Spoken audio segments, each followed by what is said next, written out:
Partia Socialiste me kryetarin e saj Edi Rama hapi zyrtarisht fushatën për zgjedhjet e 11 majit në sheshin Skënderbej, me një miting me këngë e valle shoqëruar me tupana, i organizuar në 12 prill nga 12 qarqe, simbolik rreth 12 yjeve në flamurin e Bashkimit Evropian, pasi integrimi i Shqipërisë në Bashkimin Evropian është karta kryesore e kësaj fushate.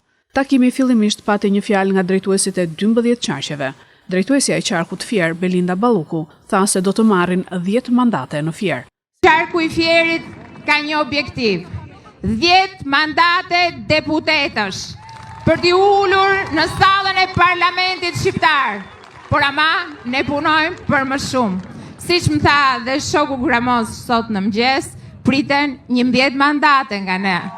Kryetari i Partisë Socialiste Rama theksoi objektivin për një fitore bindëse në fjalën e tij.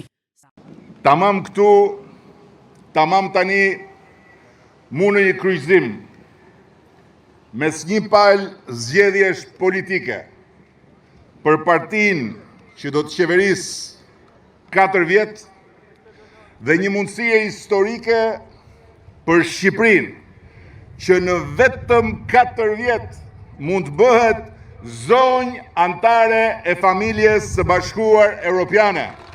Ne dhe vetëm ne dhe askush tjetër kemi ndorë fatin Europian të Shqipërisë.